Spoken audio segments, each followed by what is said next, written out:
What have you done? The words weren't shouted. They were barely a whisper. A ghost of a sound in a room that had suddenly gone dead silent. The air, thick, with the sweet smell of birthday cake and the lingering scent of blown-out candles, turned instantly cold. My girlfriend Sarah was staring at me, her face a mask of pure, undiluted terror I had never seen before and hoped to never see again. Her eyes weren't on me, but on the small, wallet-sized photograph in her daughter's hand, and in that moment I knew I had made a mistake.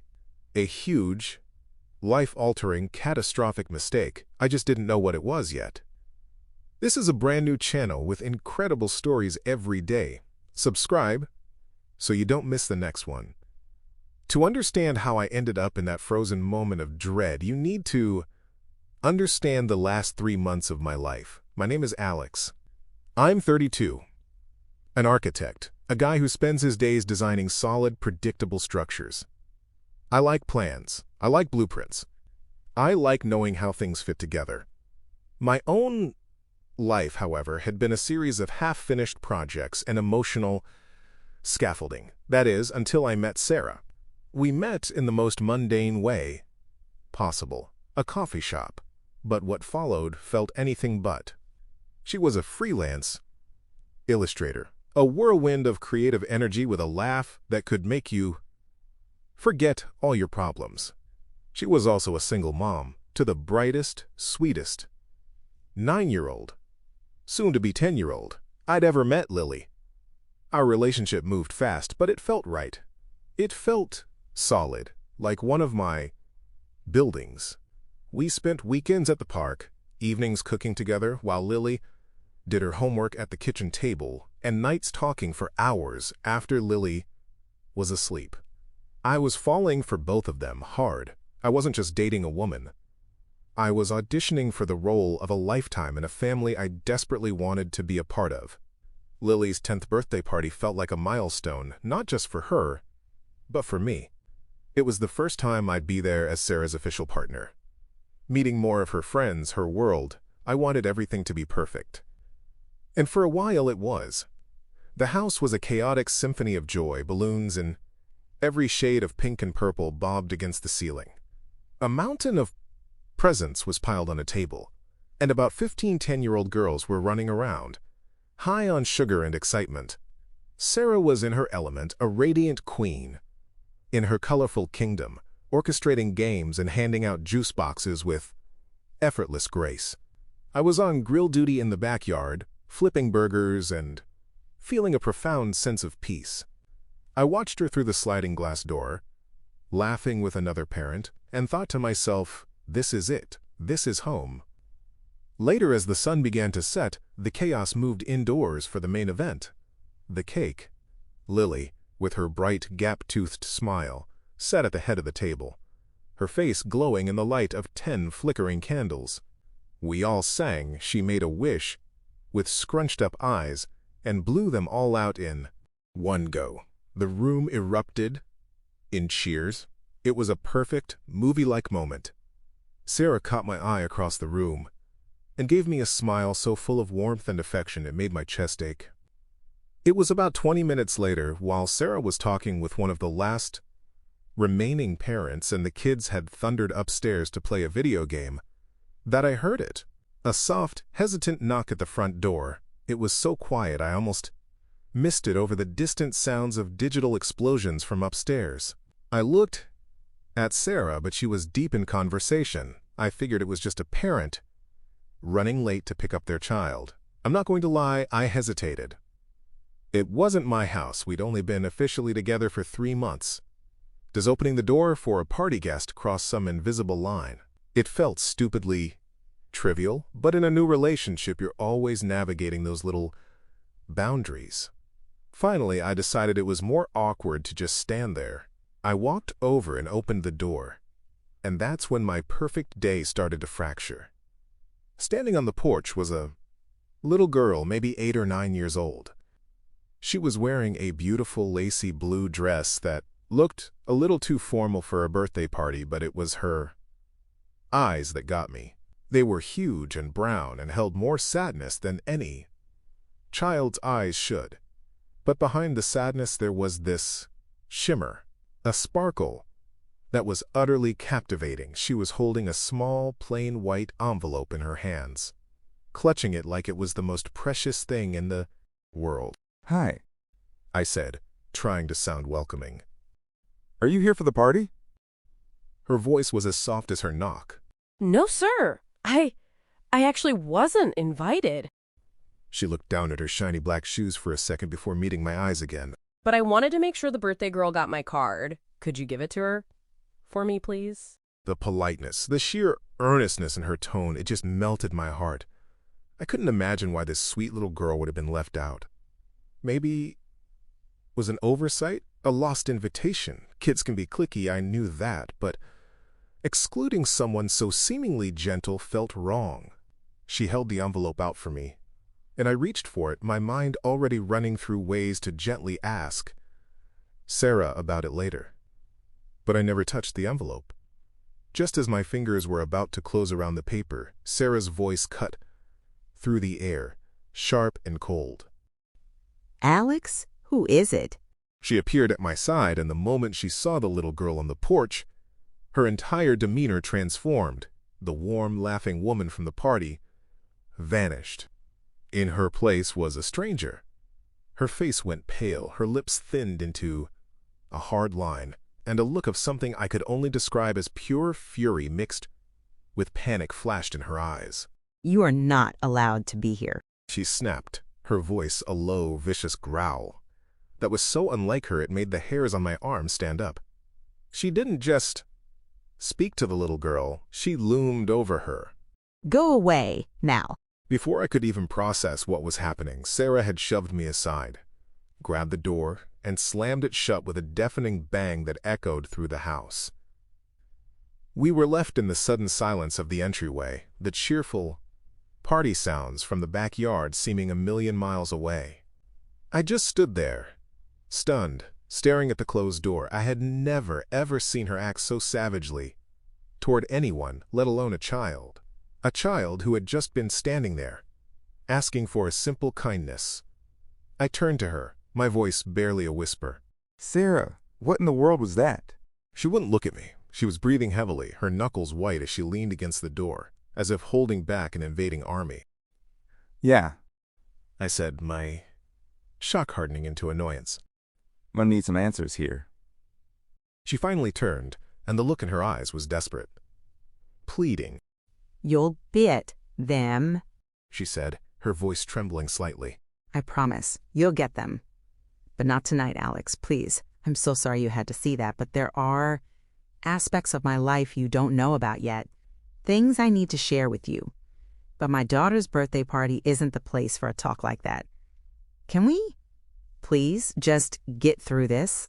I wanted to push. I wanted to demand an explanation. A part of me was screaming that this was a massive blood-red flag, but another part saw the genuine distress on her face, the way her hands were shaking, and she was right. It was Lily's party. Making a scene would ruin it for her. I mean, okay, I guess. I conceded, but I made no effort to hide my frustration. We can talk later. She gave me a grateful yet haunted look and quickly slipped back towards the living room to mingle with the last parent, her perfect hostess mask slipping back into place, though I could see the cracks around the edges. I stood in the hallway, my mind reeling. Who was that little girl? Why did her presence provoke such a violent reaction from the kindest woman I knew? I couldn't shake the image of the little girl's face when Sarah yelled at her. The sparkle in her eyes had been extinguished, replaced by shock and fear. The memory was a lead weight in my stomach. As the last of the guests left and the kids ran back upstairs, a thought began to form in my mind. A simple, small act of rebellion. A corrective measure. I couldn't fix whatever the big, scary problem was, but I could do something small. I could at least give that poor kid a slice of birthday cake. She couldn't have gone far. I walked into the kitchen, where the remains of the party lay scattered. I found a paper plate, cut a generous slice of the chocolate fudge cake, and grabbed a fork.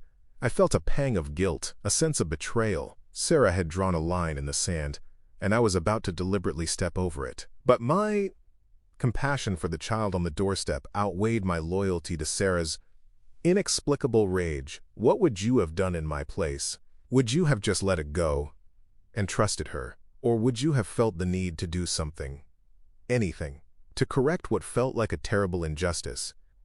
Tell me in the comments, I'm genuinely curious. I quietly opened the front door, half expecting the porch to be empty. But it wasn't. She was still there, huddled on the bottom step, her beautiful blue dress crumpled beneath her. Her small shoulders were shaking with silent sobs. My heart absolutely broke. I crouched down beside her, keeping my voice low. Hey, it's okay. Don't cry. She looked up, her face streaked with tears, her eyes red and puffy. I'm so sorry about her. I continued, feeling a surge of anger at Sarah. I don't know why she's acting this way. She's actually a very nice person, I swear. I brought you some cake. I offered her the paper plate. She looked at it, then at me, and a tiny, watery smile touched her lips. She took the plate with a mumbled, Thank you, sir. She took a small, hesitant bite, and then another. As she ate, she seemed to collect herself. She finished the cake surprisingly quickly, then tried to hand me the envelope again. Could you please still give this to her? She asked, her voice stronger now. My mommy said it was really important. And that's when I realized how stupid this all was. What was I doing, hiding on the porch, feeding cake to a child my girlfriend had just thrown out, about to take a secret envelope? This wasn't a simple act of kindness anymore. It was a conspiracy. I was choosing this unknown child's feelings over my partner's explicit wishes. But looking at her hopeful, tear-stained face, I just couldn't say no. It felt fundamentally wrong to punish a child for a conflict I didn't understand. Yeah, of course, I said, finally taking the envelope from her. It felt strangely heavy in my hand. I'll make sure she gets it. Her face lit up with a genuine, brilliant smile. Thank you, She whispered, and then, without another word, she turned and ran off into the twilight, her little blue dress disappearing down the street. I went back inside, my heart pounding a nervous rhythm against my ribs. I felt like a teenager sneaking back in after curfew. I slipped the envelope into the back pocket of my jeans, the corner of it digging into my skin, a constant reminder of my deceit. The rest of the evening passed in a blur of forced smiles and strained small talk as we cleaned up the party debris. Sarah and I moved around each other like two planets in a decaying orbit, never quite connecting. The gravity of the unspoken thing between us, pulling everything off kilter. The silence was deafening. Every time she looked at me, I felt a fresh wave of guilt, but it was always followed by a stubborn sense of justification. I did the right thing, I told myself. I was kind to a child. How can that be wrong? Have you ever had a moment like that, where your gut feeling and your loyalty to someone you love were in direct conflict? It's a terrible place to be. Later, after Lily was in bed, I knew the conversation had to happen, but I couldn't bring myself to start it. I was a coward. Instead, I waited, hoping she would bring it up. She didn't. We just went to bed, the space between us and the mattress feeling like a canyon. I lay there for hours, the envelope a burning secret in my jeans, now slung over a chair in the corner of the room. The next morning, the tension was still there, a thick, suffocating fog. We made breakfast in near silence. Lily, oblivious, chattered away about her new toys. I knew I couldn't keep the envelope a secret forever. My plan was to give it to Sarah, to confess what I'd done and face the consequences. I just needed to find the right moment. But I never got the chance. After breakfast, Lily was in the living room, happily sifting through her mountain of birthday gifts one last time. I had left my jeans on the armchair. I went to the kitchen to get some coffee, and when I came back, I saw her. Lily was holding the plain white envelope. My blood ran cold. Hey, what's that? I asked, trying to keep my voice casual, but it came out strained. I found it in your pocket. She said, her eyes wide with curiosity. Is it for me? It doesn't have a name on it. Before I could say anything, she was tearing it open. My mind was screaming, "Stop her! Take it from her!" But I was frozen, a spectator in a slow-motion disaster I had single-handedly set in motion. She pulled out a single, folded piece of construction paper, a handmade card. On the front, in messy crayon, was a drawing of a birthday cake with 10 crooked candles. She opened it. Inside, there was a simple message written in a child's careful printing. "Happy 10th birthday, Lily." But that's not what held her attention. Tucked into a little slit in the paper was a photograph, a small, slightly faded, wallet-sized photo of a man. He had dark, curly hair, kind eyes, and a wide, easy smile. He was holding a baby wrapped in a pink blanket. Lily just stared at it, her expression unreadable. The silence stretched on, thick and heavy. Then she looked up at me, her eyes shining with a strange, new light, a mixture of confusion and dawning wonder. She held up the photograph. "That's my daddy," she whispered, her voice filled with awe. And then the final, fatal piece of the puzzle clicked into place. Sarah walked into the room. She took in the scene at a glance. Me, standing there frozen in horror. Lily, holding the photograph with a look of pure reverence. Sarah's eyes darted from Lily's face to the photo in her hand, and then finally, to me, the color drained from her face. Her expression crumbled, not into anger this time, but into a look of absolute, soul-crushing devastation. It was the look of someone watching their world burn to the ground. She opened her mouth, but no sound came out at first. She took a shaky step forward, and then she spoke, the words a hollow, broken whisper that would echo in my mind for the rest of my life. What have you done? It wasn't a question. It was an accusation, an epitaph for our relationship. In that moment, the weight of my simple act of kindness crashed down on me. I hadn't just given a little girl some cake and delivered a card. I had detonated a bomb in the heart of the family I so desperately wanted to join.